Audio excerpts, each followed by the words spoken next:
Boa noite a todos. É muito bom poder estar aqui e reconhecer a participação importantíssima do CRES no nosso Comitê Estadual de Mobilização contra a Dengue. É um comitê que foi criado em 2002 pelo secretário de Estado da Saúde e hoje tem cerca de 35 a 40 representações de organizações da sociedade civil e também de organizações da população. Então, é um comitê que cria espaços para diálogo, para conversas, para articulação de trabalho e ações integradas. E dengue é isso, ninguém controla a dengue sozinho, né? A gente tem que se unir forças contra a dengue, porque não dá para uma pessoa controlar sozinha, é preciso a união e o envolvimento de todos. É sobre isso que eu vou falar um pouco hoje, essa noite, para vocês, tá? E eu sei que muitos de vocês já ouviram muitas palestras sobre dengue, talvez possa até se sentir incomodado de estar ouvindo de novo. Mas eu acredito que é o envolvimento das pessoas, é a conscientização, é a participação de cada um que vai contribuir para que a gente mude a situação de dengue nesse estado. Tá? E é sobre isso que eu vou falar um pouquinho. A situação de dengue no estado de São Paulo. E depois eu vou fazer uma abordagem na questão do segmento imobiliário. Qual que é a importância do segmento imobiliário no controle de dengue? Tá? Então, vou falar de uma coisa mais geral primeiro e depois vou estar focando na área de trabalho de vocês. Olha, a dengue é uma doença grave que atinge milhares de pessoas todos os anos e pode levar muitas delas a óbito.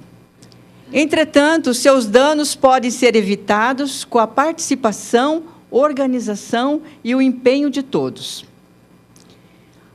A infestação do mosquito, o intenso deslocamento populacional, a circulação de um mais sorotipo do vírus são as condições que favorecem a manutenção da transmissão de dengue em áreas urbanas nesse período do ano. A dengue está presente no estado de São Paulo desde a década de 90 e teve epidemias nos anos de 2002, 2006, 2007, 2010 e 2011. E quando vai ser a próxima? Alguém arrisca um palpite?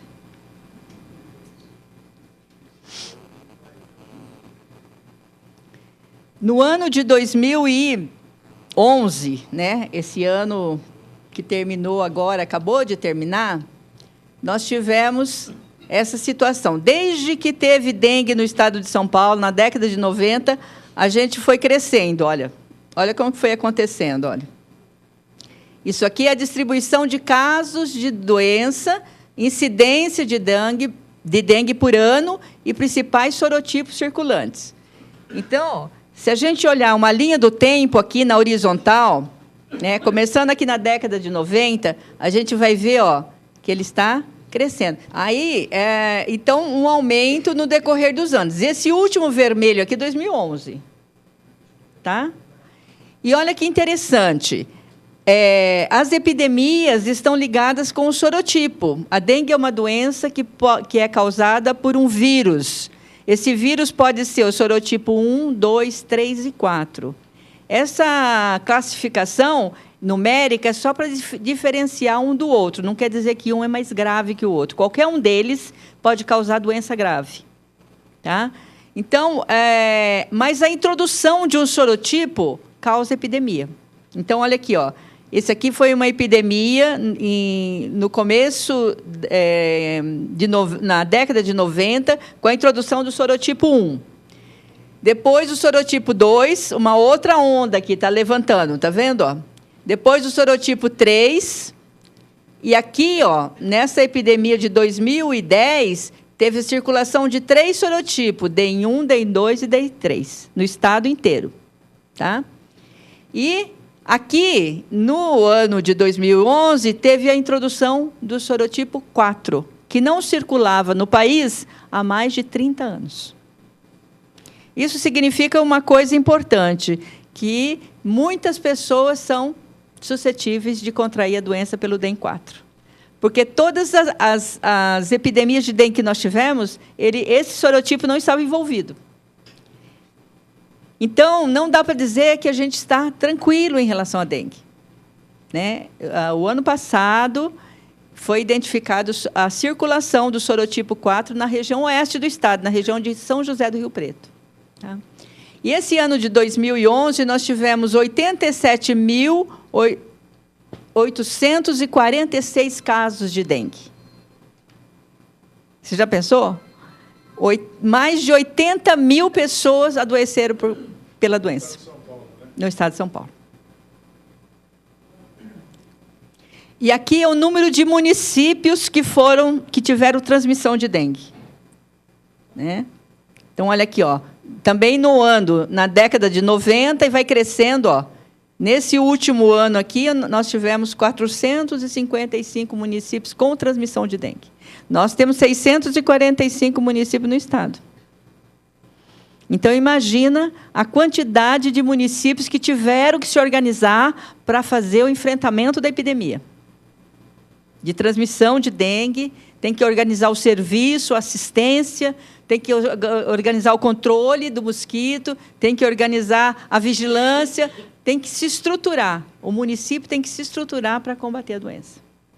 Né? E isso requer custo, tem investimento para isso. Porque tem que contratar pessoas, tem que comprar equipamento, tem que ter carro.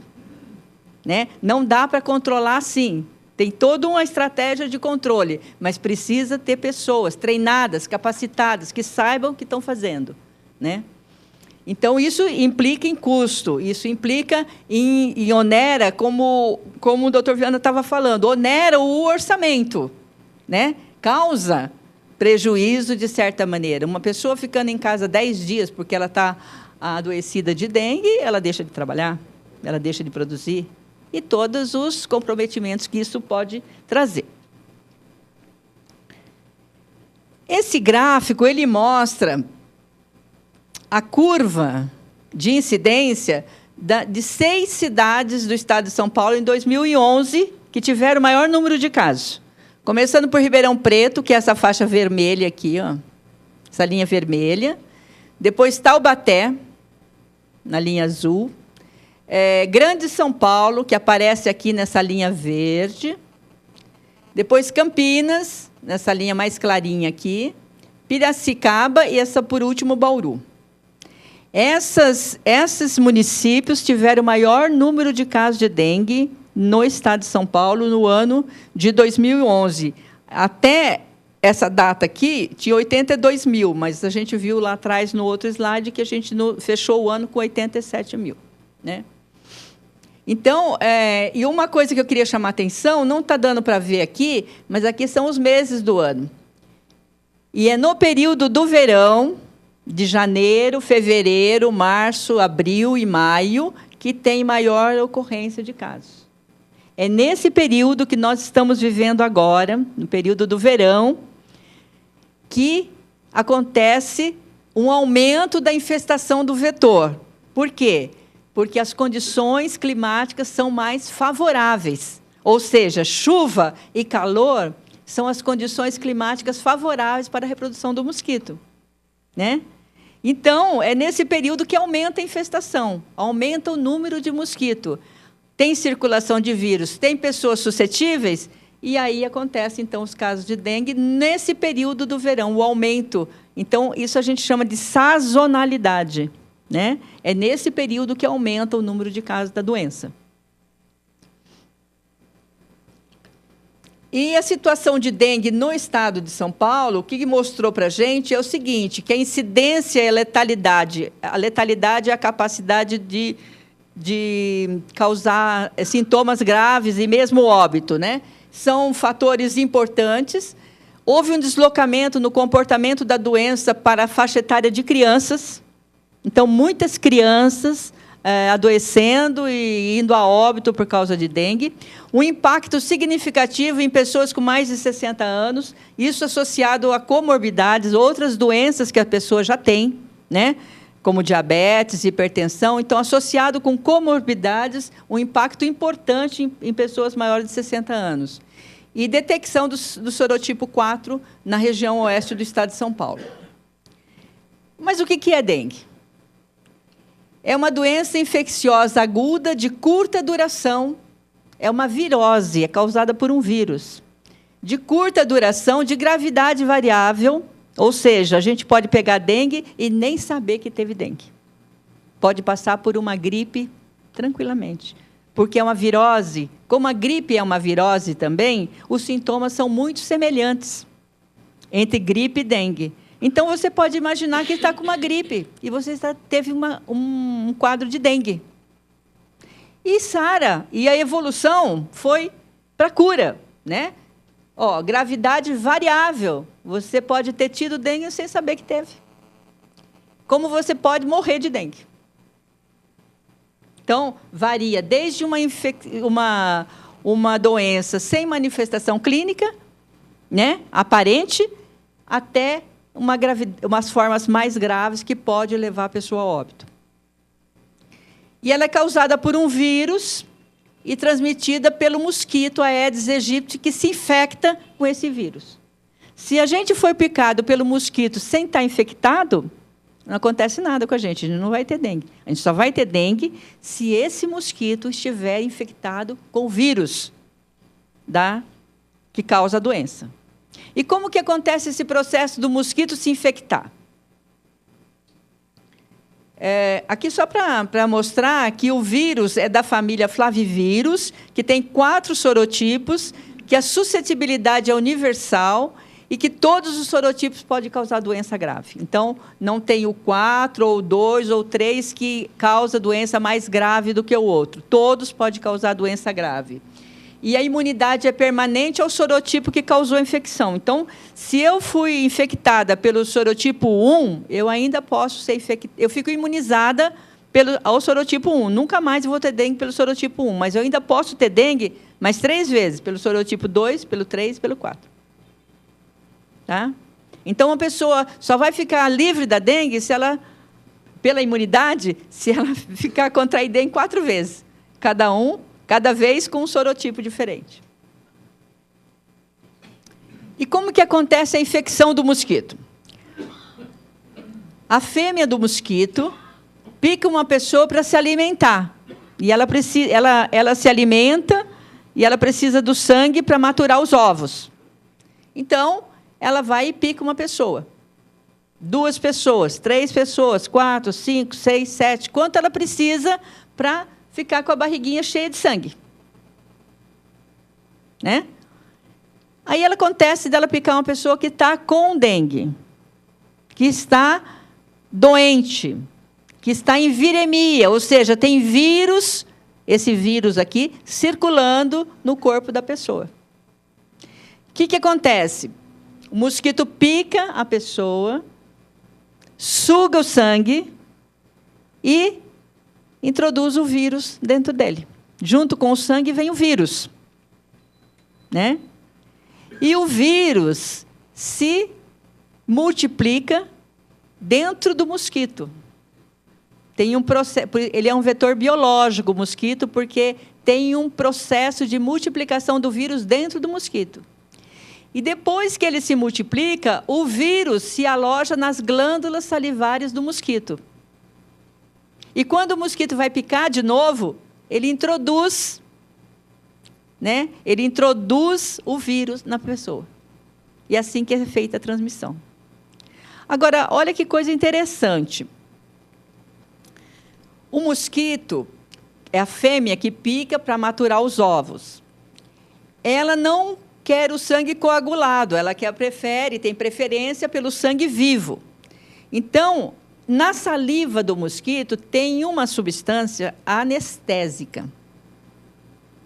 Então, você não sente a picada do mosquito. Mas essa substância anestésica, ela impede a coagulação do sangue. Então, ela põe a saliva, a pessoa não sente nada ali, ela pica, e quando ela tira, quando ela suga, o vírus vem junto. Né? No processo de transmitir para outra pessoa, ela faz o mesmo processo. Só que aí, quando ela pica a primeira vez, ela não está infectada, mas depois ela se infecta.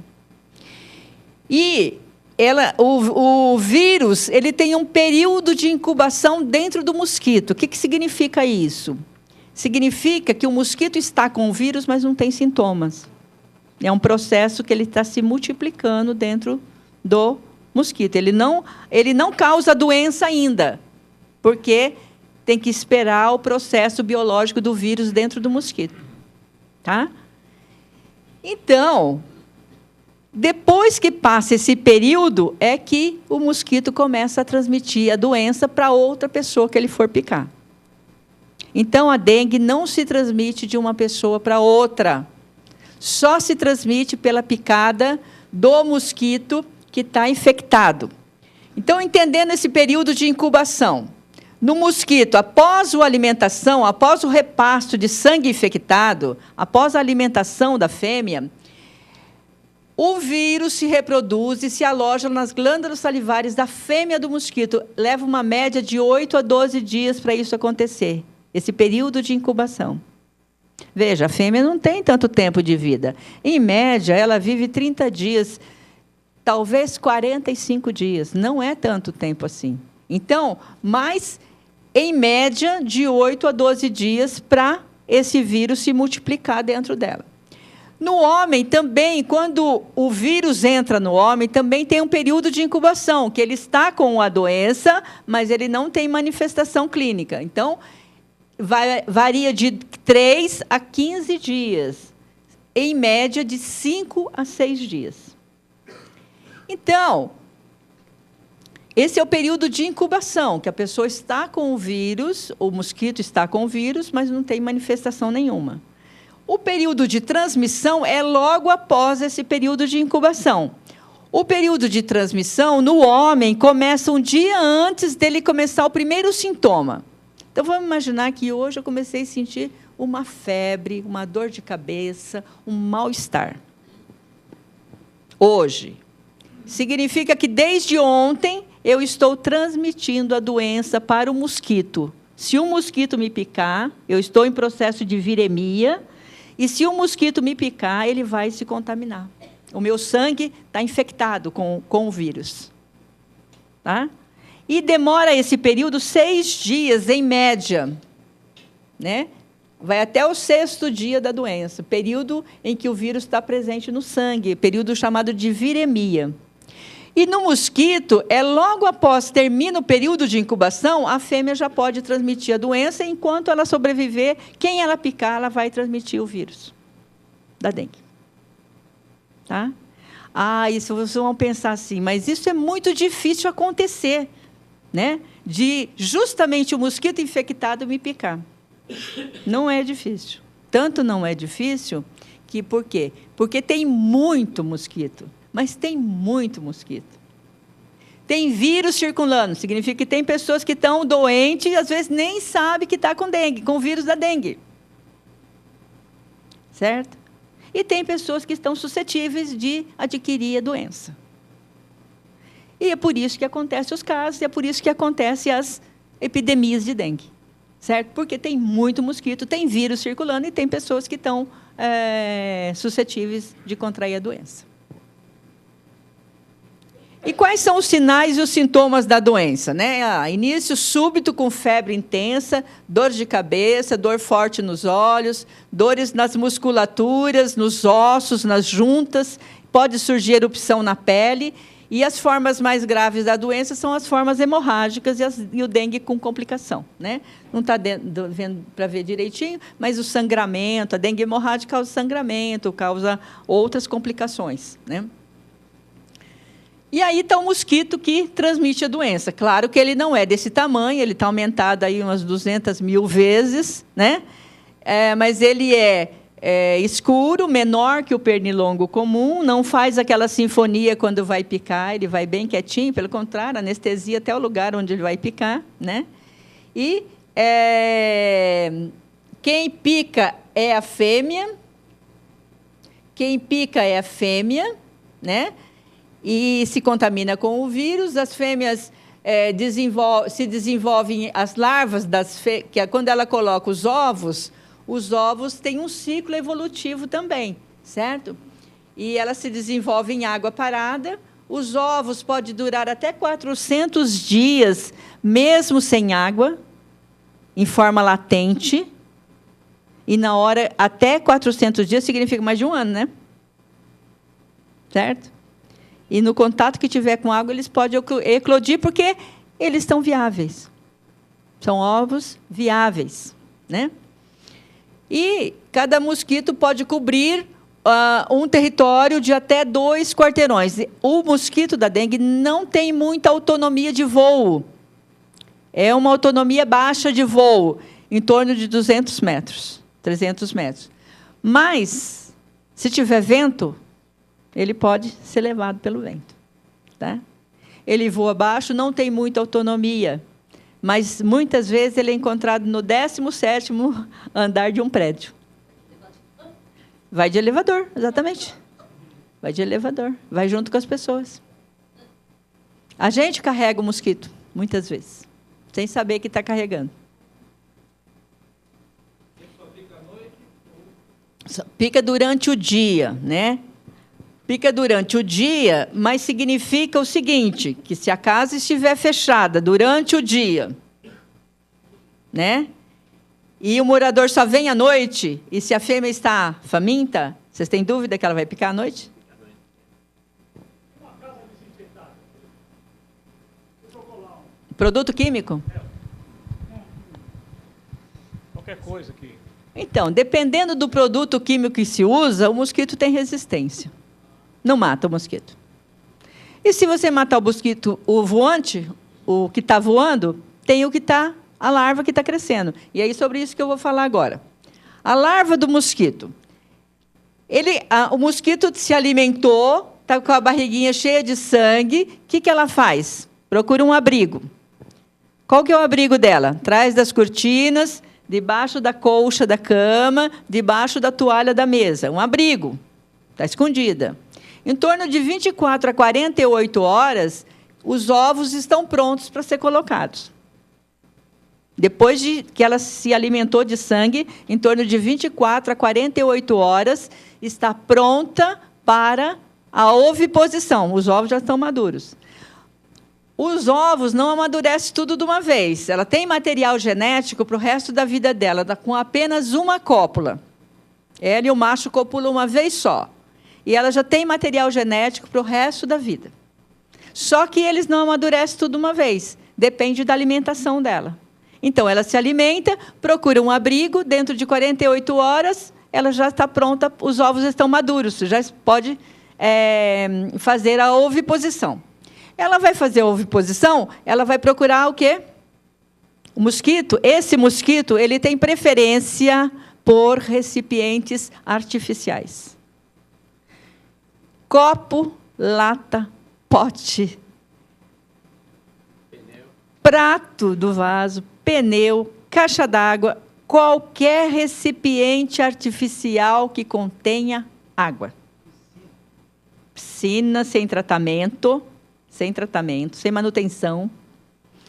Então, a fêmea vai procurar, geralmente, no peridomicílio, não no intradomicílio, mas se ela estiver fechada dentro de casa, ela vai procurar no intradomicílio. Mas, geralmente, ela procura no peridomicílio, no quintal da casa, se for uma casa térrea, ela vai procurar objetos que ela possa fazer a postura dos ovos. E ela não coloca todos os ovos num recipiente só. Ela procura vários recipientes para garantir a sobrevivência da sua espécie. Eu digo que é uma mamãe muito esperta, porque ela coloca um pouquinho ali naquele vasinho, naquele pratinho, um pouquinho naquela lata, um pouquinho naquele pneu, um pouquinho ali na calha, um pouquinho. Você percebe? Ela faz várias posturas. E, depois que ela faz a postura, em condições, se tiver água, porque ela não coloca na água os ovos, ela coloca na parede do recipiente, na parede interna do recipiente. Tá? Então, pensando que esse copo d'água é um recipiente, ela não coloca em cima da água, e nem ela coloca um pouco acima do nível da água. Então, e os ovos têm um visgo que adere à parede do recipiente. Certo? Quando esse volume de água entra em contato com os ovos, porque choveu, vamos imaginar que esse copo está lá no tempo. Choveu, vai aumentar o volume de água, vai entrar em contato com o ovo que está colocado lá. Em condições climáticas adequadas, de temperatura, de umidade, as larvas eclodem. Saem dos ovos. Opa! Ela sai dos ovos em 2 a 3 dias, em condições climáticas adequadas. Depois, elas se tornam larvas. Essas larvas, elas se movimentam na água e elas se alimentam na água, de nutrientes que tem na água. Tá? Quando fala que ela se desenvolve em água limpa, não quer dizer água potável. Água limpa quer dizer água que não tem produto químico para o mosquito. Água limpa e parada é água que não tem produto químico. Então, pode ser uma água que tem terra, por exemplo, mas não tem produto químico. E a terra vai ter os nutrientes que ela precisa para se alimentar. Depois de 5 a 7 dias, ela se torna uma pupa, que ela fica paradinha aqui, e depois sai o mosquito adulto. Quando sai daqui, desse casulo aqui da pupa, ele, em 24 horas, ele faz o estiramento do esqueleto e ele está pronto para voar e pronto para a cópula, com a fêmea. E a fêmea é a mesma coisa. Tá? Então, em média, esse ciclo todo dura de 10 a 12 dias. Em condições favoráveis de clima, de chuva e calor, que é próprio do verão, 1 semana. Em 1 semana ele se reproduz. Completa todo esse ciclo aqui. Tá? Muito bom. Olha, isso significa que, em 2005, a gente tinha 505 municípios infestados pelo vetor. De 2005 para 2011, aumentou de 505 para 577. Segundo esse estudioso aqui, Foratini, ele diz que a ausência do vetor Aedes aegypti em algumas regiões, onde potencialmente ele pode se instalar, é temporária. Se não tem agora, mas daqui um pouco de tempo ele vai ter. Então, para vocês terem uma ideia, isso aqui é em 1985, quando descobriu que tinha mosquito no estado de São Paulo. E aí a SUSEM identificou 9 municípios que tinham mosquito. Veja, em 1988, ou seja, apenas 3 anos depois, de 9 pulou para 177 municípios infestados. E, em 1995, 415. Em 2011, 577.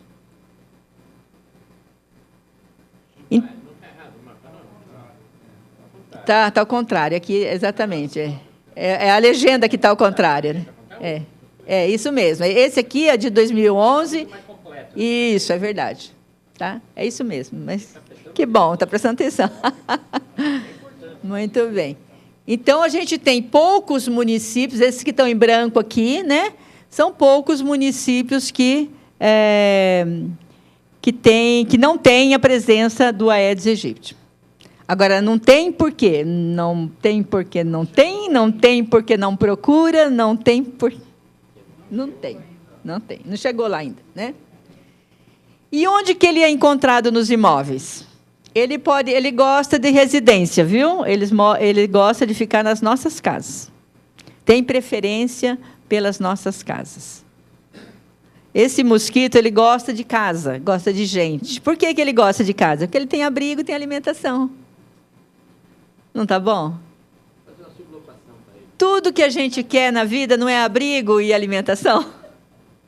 É o que ele tem dentro de casa. Então, onde que ele pode ser encontrado? Casas térreas, sobrados e apartamentos.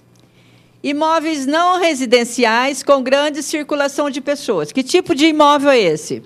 Hospitais, unidade de saúde, clínica, teatro, museu, supermercado, clubes, templos religiosos, repartições públicas, quartéis, fábricas, asilos, conventos e etc.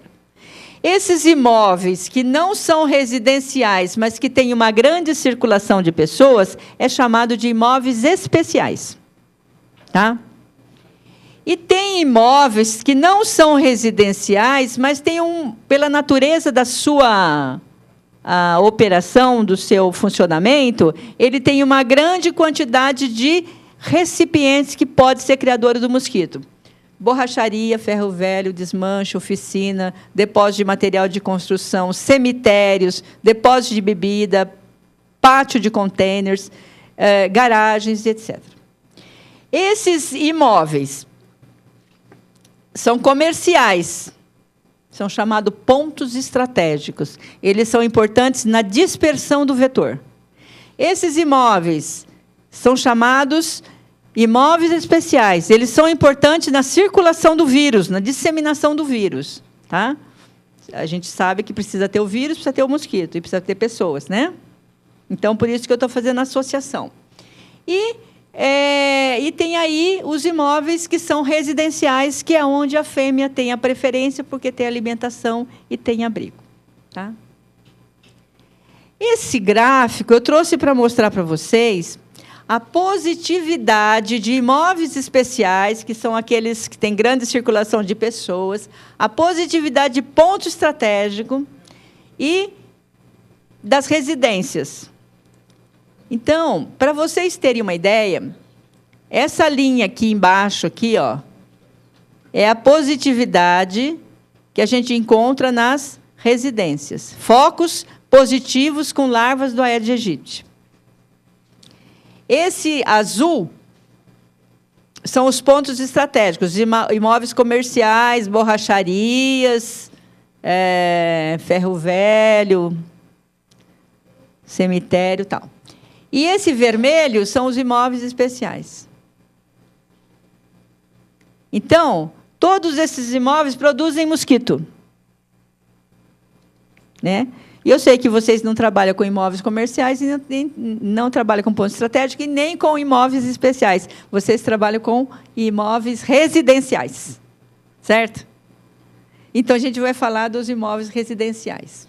Mas isso é de janeiro de 2007 a novembro de 2010. Então, isso tem um histórico de mais de 3 anos que tem muito imóvel produzindo mosquito.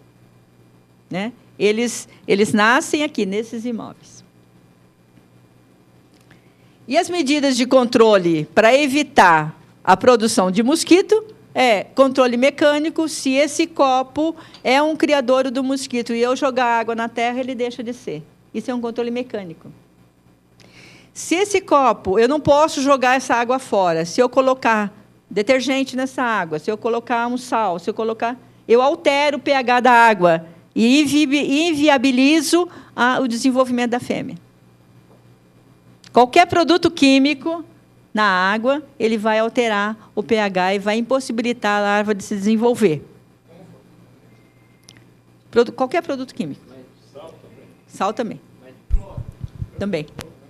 Mas tanto faz na acidez ou na basicidade? Oi? Tanto faz se aumenta para ácido ou para sal, ou para base? Alterou o pH? Alterando o pH da água. Né? A questão do cloro é a questão que ele é muito volátil, né? Ele evapora muito rapidamente. Então, mas, por exemplo, uma piscina que tem manutenção não vai criar mosquito Aedes aegypti. Já uma piscina sem manutenção vai. E vai produzir. Na caixa d'água ele evapora também, mas tem as medidas de controle para a caixa d'água, específica para a caixa d'água. Uma delas é a limpeza 2 vezes no ano, pelo menos, né? Que a maioria das pessoas não faz. A outra é manter bem vedada a caixa d'água. Não tem que ser fechada só, ela tem que estar vedada, ou seja, impedir a entrada do mosquito, até pelo ladrão. que ele entra também pelo ladrão, aquele cano, né? Ele entra por ali também. Então, tem que estar vedado aquela entrada que possibilita a entrada do mosquito. Pode perguntar. Rio Pinheiros, Rio Tietê, esse riacho por aí que fica a céu aberto, não se vê medida nenhuma. O mosquito Aedes aegypti não se cria nesses locais. Não. Quem se cria nesses locais é o Culex, o pernilongo comum. Ele, sim, cria ele coloca os seus ovos nesses locais, na beira dos riachos, córregos e nos lugares que tem aquele remanso de água, ele coloca os ovos em cima da água. É diferente desse mosquito que nós estamos falando, né? Esse mosquito, ele tem preferência por recipiente artificial. Tá? É lá que ele vai procurar a oviposição. Ela tem preferência por esses recipientes, né? Não coloca em rio, nada. Para você controlar Culex, não tem que passar veneno e ficar jogando inseticida no meio ambiente, não. Tem que limpar a margem dos córregos e dos riachos. É isso que tem que fazer. Entendeu? E é isso que não é feito. E, por isso, acumula ali espaço para aqueles remansos de água e acaba o Culex se aproveitando disso para ser o criador. Então, a limpeza dos córregos e das margens dos riachos é que impede os pernilongos de proliferarem. Tá? Então, a gente não tem estudo sobre isso. A gente só tem estudo em humanos, né? Em animais, a gente não tem. Não sei dizer para você. Oi. Corretor Santos, a minha dúvida é referente à transmissão. Era só por esse inseto, outros insetos que se alimentam do sangue, como a senhora disse, o pernilongo, o carrapato, eles não têm essa condição de fazer a transmissão? Pode transmitir outra doença, mas não a dengue. A dengue é só esse mosquito. Existem estudos que mostram que um parente desse mosquito, chamado Aedes albopictus, transmite a dengue na Ásia, na região asiática. Aqui, nas Américas, é só o Aedes aegypti que transmite a dengue. Tá? E vocês viram a importância do mosquito, né? Falar, vou falar de dengue, vou falar de mosquito. Mas, se não tiver mosquito, não tem dengue. Percebe? Se não tiver mosquito, não tem a doença. As pessoas não precisam morrer por causa de dengue. E como tem morrido, né? Muitas pessoas. Bom, medida de controle mecânico, medida de controle químico, né? Que é isso que a gente estava falando.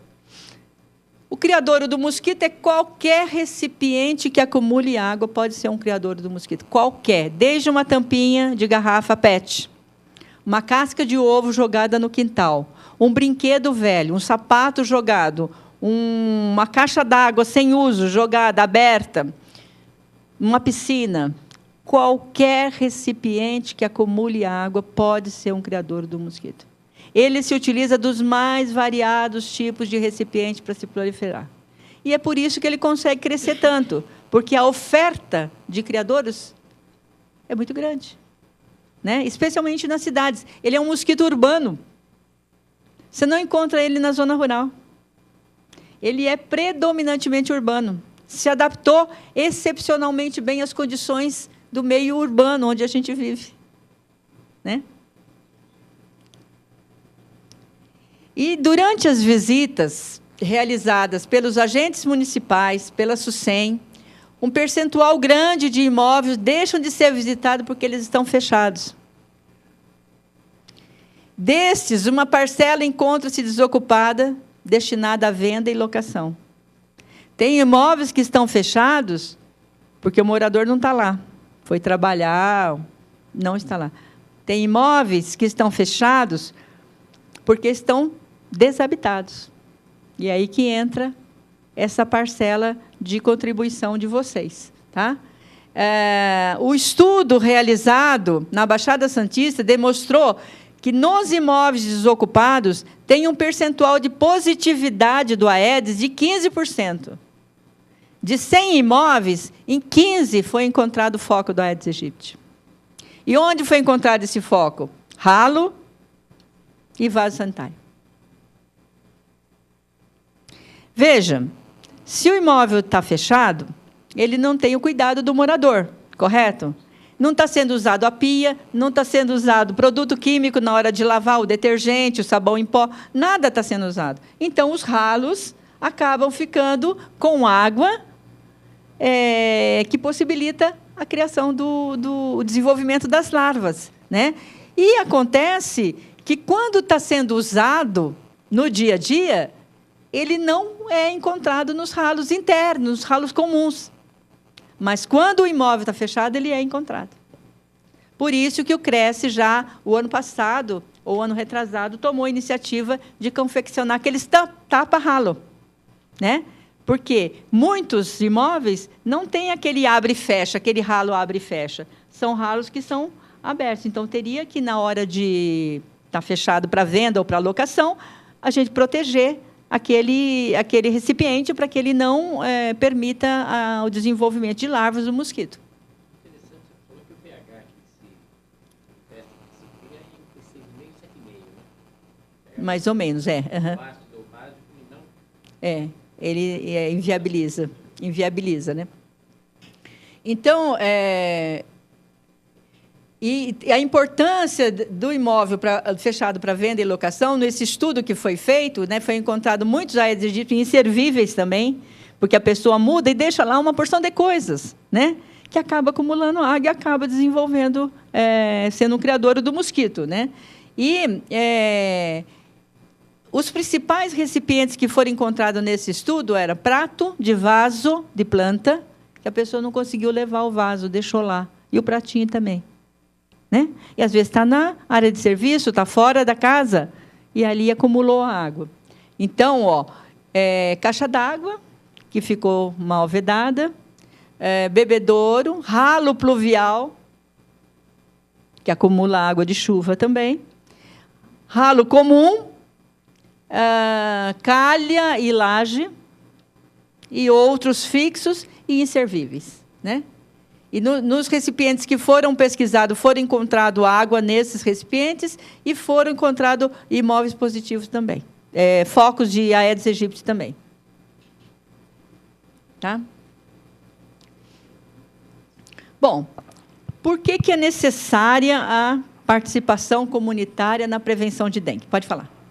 Hoje a gente está com um problema muito grande devido à grande quantidade de entrega de imóveis que as construtoras estão entregando. Uhum. Há 3 anos atrás estão na planta, hoje estão entregando. E muitos apartamentos ficam fechados, porque as pessoas não conseguem fazer o financiamento, e eles ficam fechados por 1 ano. E ali é um grande criador nos vasos e nos ralos, igual você falou. Isso. É um problema grande. Exatamente esses locais que acabam sendo os locais de preferência, porque não tem imóveis, né? Ele está desocupado, não está mobiliado. Então, fica água na privada, no vaso. Isso, exatamente. E nos ralos. Isso o estudo demonstrou exatamente isso. É um problema grande esse, viu, na cidade, né? Bom, gente, a participação de todos é importante porque o Aedes se reproduz dentro das nossas casas, né? O comportamento das pessoas em relação a descartáveis, né, é uma coisa de louco. Você vê as pessoas jogando copinho, latinha na rua, não se preocupa de procurar um lixo, é um descarte inadequado em todo lugar, em todo o tempo, né? E isso favorece maior número de criadores do mosquito, né? Então, veja, nós precisamos unir forças contra a dengue. Por quê? Porque ninguém controla a dengue sozinho, né? Está aí o Comitê Estadual de Mobilização contra a Dengue, que reúne tantas instituições, cada uma trabalhando com o seu público. A gente tem notícia do trabalho, que é fruto do trabalho dos representantes de vocês aqui no Comitê Estadual de Mobilização, que é a parceria com as prefeituras municipais para a abertura dos imóveis que estão fechados.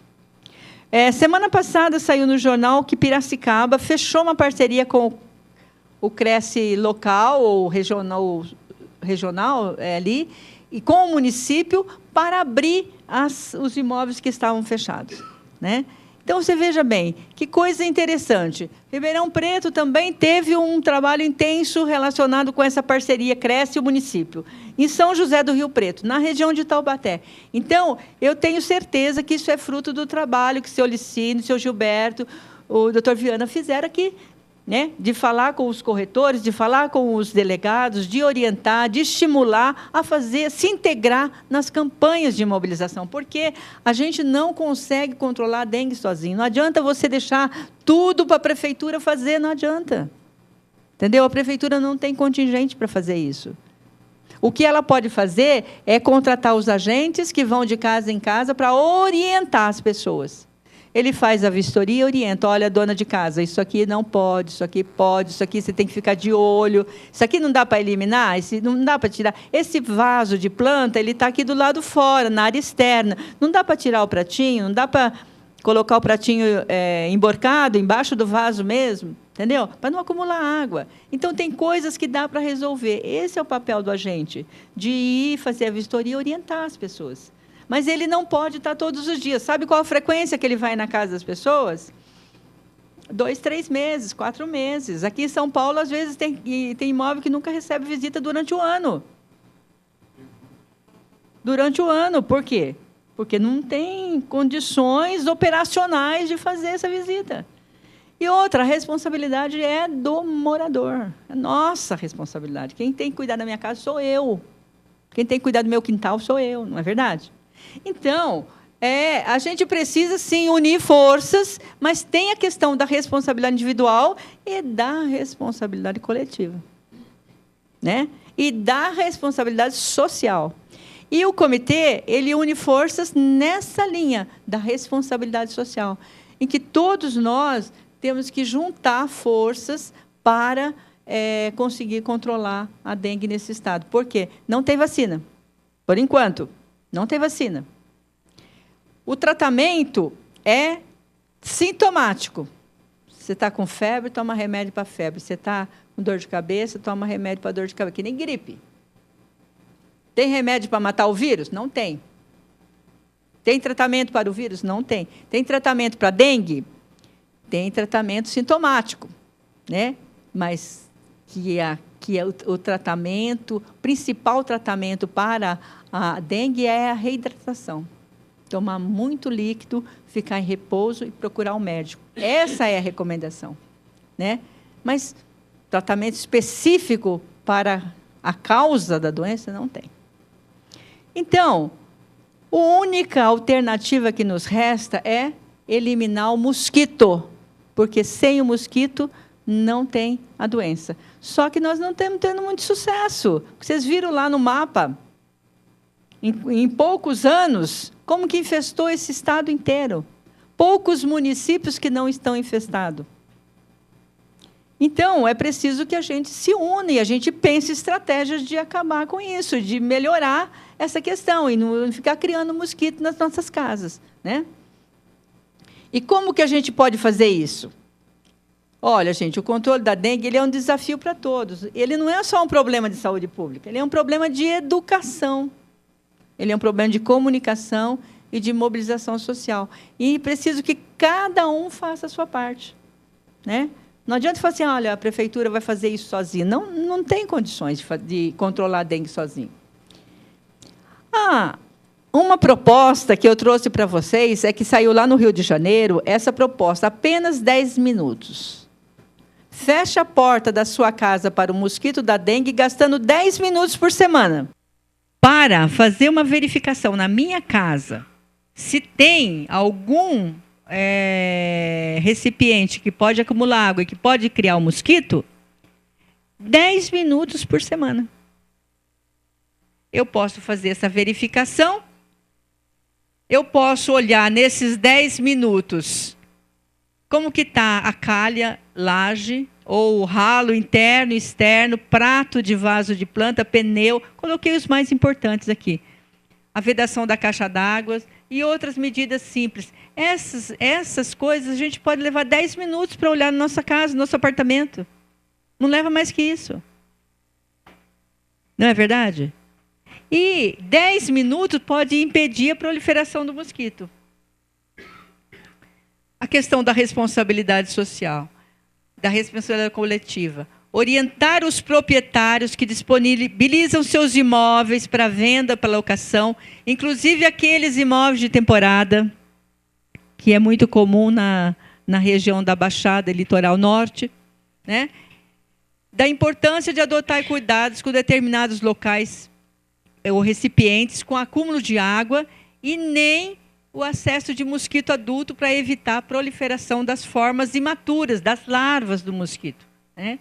Então, quando a pessoa chega para alugar um imóvel de temporada, deve ter uma orientação para ela. E quando ela sai também. Às vezes ela fica uma semana, às vezes fica um dia, às vezes fica 2 dias. Então é curta a ocupação dela, né? Mas nessa ocupação ela pode se contaminar. E ela pode deixar recipientes lá que vão criar um mosquito. E vai perturbar quem vai vir depois. Certo? Alugar aquele imóvel. Então, como que a gente pode colaborar para que isso aconteça, para que haja orientação? A gente tem que pensar em estratégias que possa possibilitar, tanto para quem está alugando, como para quem aluga, ter um diálogo sobre os cuidados para evitar o desenvolvimento e a infestação do Aedes aegypti. E a mobilização social é isso, né, gente? É um processo educativo onde que a gente se une e participa em torno de um projeto comum. Qual que é o nosso projeto comum? Não queremos dengue nesse estado. Para a gente não ter dengue, a gente tem que acabar com o mosquito. Como que eu posso acabar com o mosquito? Na minha área de influência. Vejam vocês, eu estou falando aqui com vocês hoje, né? E vocês têm uma área de influência que eu não tenho acesso a ela, mas vocês têm. E as pessoas da sua área de influência têm uma outra área de influência que vocês não têm acesso. Percebe como que a coisa vai se propagando? Isso vai irradiando para diferentes pessoas em torno de um projeto comum. Eu estou vindo aqui falando para 30 pessoas que eu não conheço detalhadamente ninguém. Não sei nenhuma particularidade de vocês. Não sei se vocês se relacionam com muitas pessoas ou com poucas pessoas. Eu não sei nada de vocês, né? Mas vocês sabem. E eu tenho certeza que vocês estão pensando, enquanto eu estou falando aqui, olha, eu poderia fazer isso, eu poderia fazer aquilo. Não está vindo ideias na cabeça? Porque vocês sabem qual que é a área de influência que vocês têm, com quem que vocês se relacionam. Vocês são formadores de opinião, né? E pode estar passando essas informações para adiante, né? Então, a dengue, gente, é um problema difícil de controlar, porque ela é um subproduto da urbanização desordenada que existe nas grandes cidades, né? Olha aqui, ó. Olha a quantidade de lixo jogado aqui, olha. Olha a água aqui, ó, que as pessoas não têm um abastecimento regular de água. Muitas casas não têm. Então, veja aí, quantas pessoas têm acesso à água encanada em áreas urbanas? Vocês têm ideia quantas pessoas têm que não têm acesso à água encanada? Quantas cidades não têm destino adequado do lixo? E 81% da população do estado mora em áreas urbanas. Claro que o mosquito da dengue é um mosquito urbano. Certo? E se prolifera aí por causa da grande quantidade de oferta de recipiente que a gente mesmo disponibiliza no meio ambiente. Né? E na hora que chove, acumula água e pode acontecer a proliferação do mosquito. E aqui um exemplo dos locais que o mosquito gosta aí, ó, tá? As calhas entupidas com folhas, com o resto de material de construção, as lajes, as piscinas. Nos imóveis fechados para venda e locação, aquela caixa de descargas, o vaso sanitário, os ralos, bandeja de ar-condicionado, bandeja de geladeira, atrás da geladeira não tem aquele depósito de gelo, ali é encontrado larva do mosquito Aedes aegypti, do depósito embaixo ali do degelo da geladeira, atrás, na bandeja do ar-condicionado. Caixa d'água, isso é muito comum aqui na região metropolitana de São Paulo. Ó, caixa d'água coberta assim, vasos de plantas, ó, as bromélias. e todo mundo gosta, mas que deveria estar na Mata Atlântica, né, que é o lugar dela. Pneus, material inservível, pote, garrafa. Então, veja bem, a nossa expectativa é que cada pessoa aqui se torne um agente multiplicador dessas informações que eu passei. Não sei se aquilo que eu disse é novidade para vocês, mas certamente algum acréscimo no conhecimento deve ter tido. Então, que cada um seja um multiplicador das informações que recebeu aqui, das práticas que foram recomendadas, do estímulo à prática entre colegas de trabalho, amigos, vizinhos, familiares, pessoas que estão no seu entorno, pessoas da sua área de influência, né? E como profissionais, nós temos as nossas perspectivas e temos as nossas aspirações. Como população, que também nós somos e pagamos os nossos impostos, nós também desejamos melhores condições de vida e de saúde. Então, a nossa sugestão, a nossa ideia é que a gente encontre a justa medida de uma atuação consciente e ativa para proteger e promover a saúde, não só individual, mas de toda a coletividade também. Tá? Então, era isso que eu tinha para compartilhar com vocês. Tá? Não sei se alguém tem mais alguma pergunta que gostaria de fazer.